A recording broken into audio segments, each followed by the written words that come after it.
You didn't murder anyone. Like, It feels like that.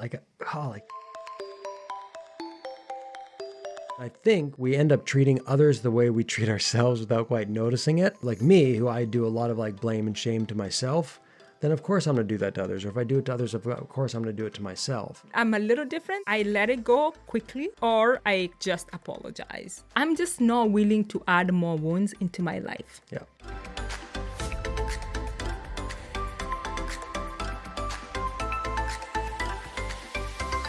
Welcome to this week's podcast. It's not all black and white. My name is Cera. I'm black. I'm Matthew. I'm white. This is the Interracial Couple Podcast, and welcome to this week's episode where we will actually be digging into owning your mistakes and cleaning up your messes. Yep. Or perhaps a better way to say it is owning my mistakes and cleaning up my messes.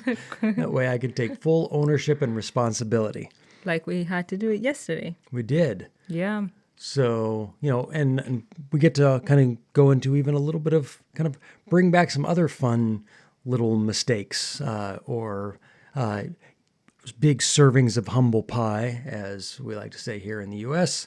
So as you guys know, people who've been following us, we've been fasting. We did a water fast for 7 days.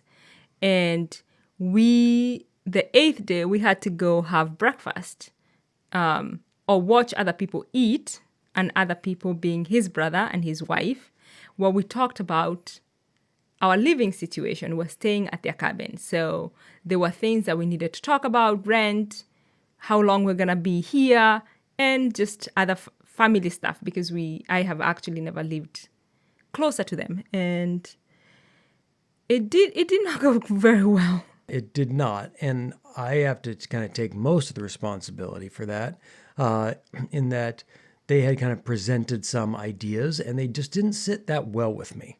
I mean, I do know why some of those things didn't sit that well with me, but I didn't process it well. There were actually like 2 nights before, I couldn't sleep thinking about it. It was really bothering me.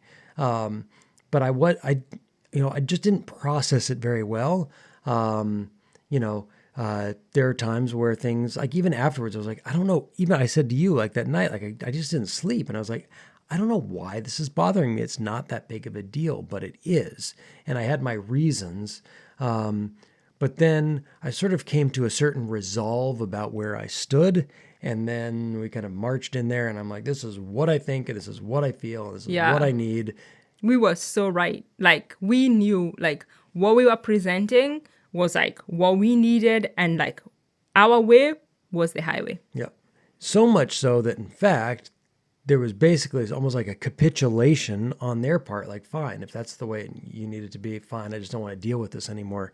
And then I was like, oh no, like that's not at all what I wanted. Like I didn't want a negotiation. So that was really important.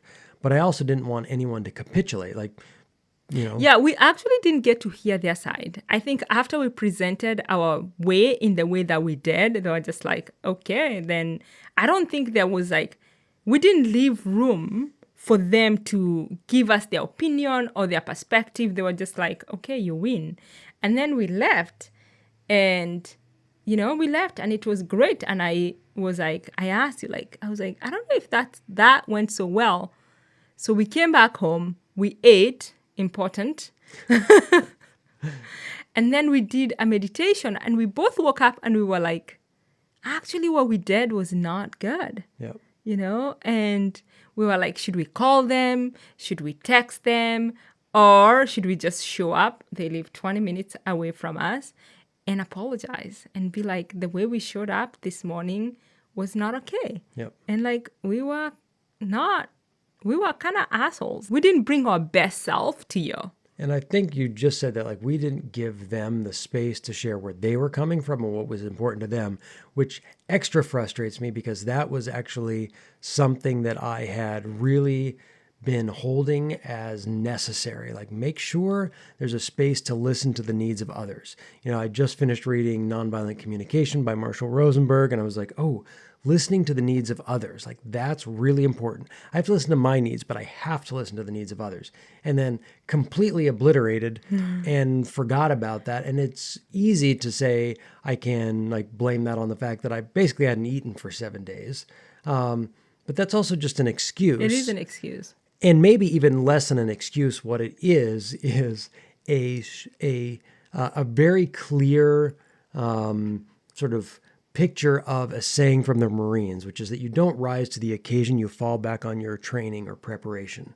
And I'm not well trained in really listening and really hearing the other's needs and clarifying their needs, in even listening to myself and clarifying my own needs. So therefore, in sort of a situation where things weren't simple, when the rubber hit the road, when I had to deal with a situation, as it were.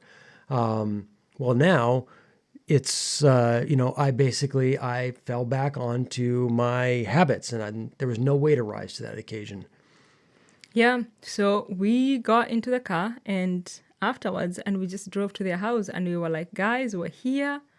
And we're here to clean up our mess. Yes, we're here to apologize. We were not our best selves this morning, and we apologize that we came in like militant almost, and we're sorry.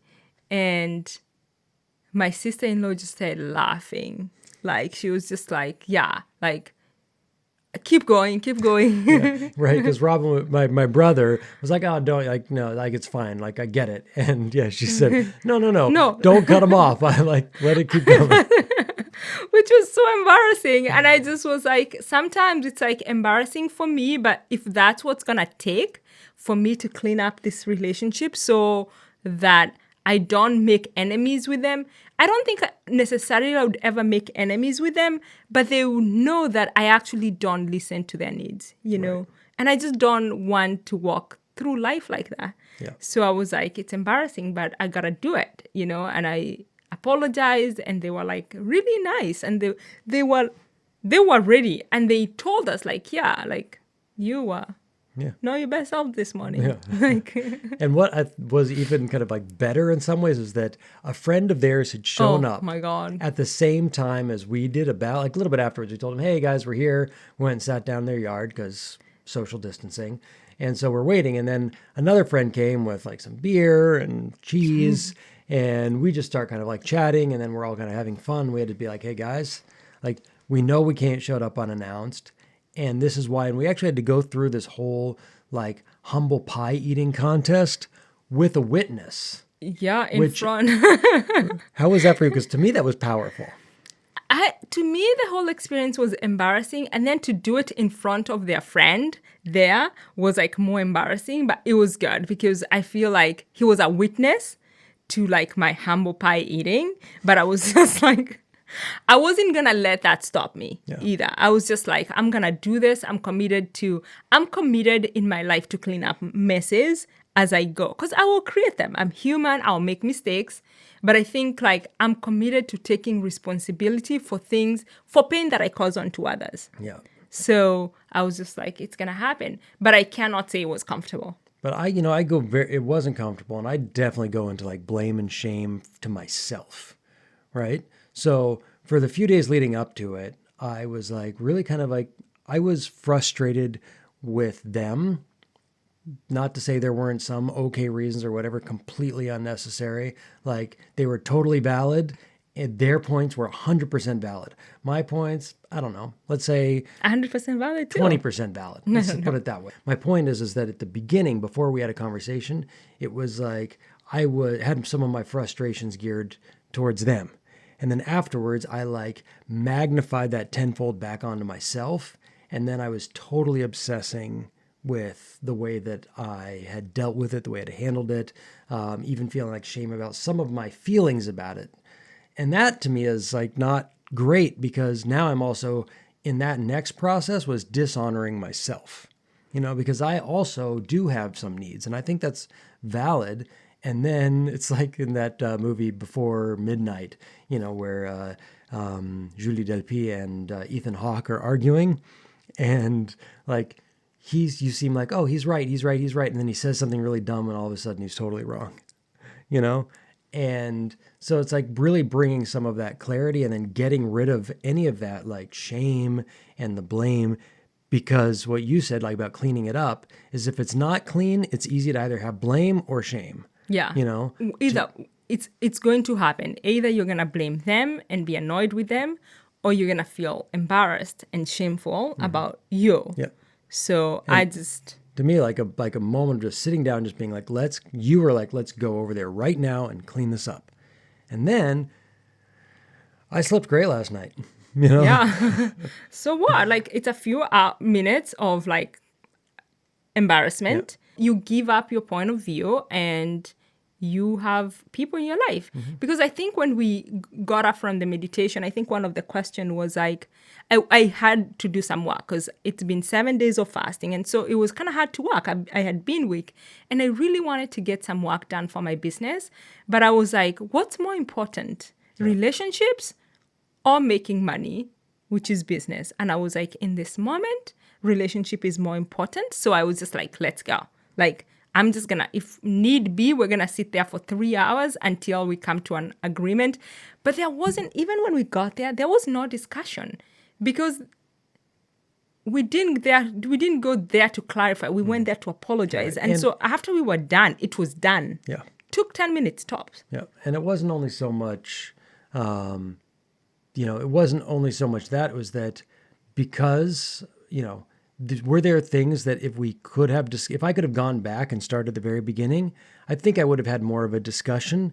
And there might have been some things that we would have walked away where the way, like the specifics of the agreement worked out might have been, like, I might have been happier with. But at that point, I was like, I lost my right to my point.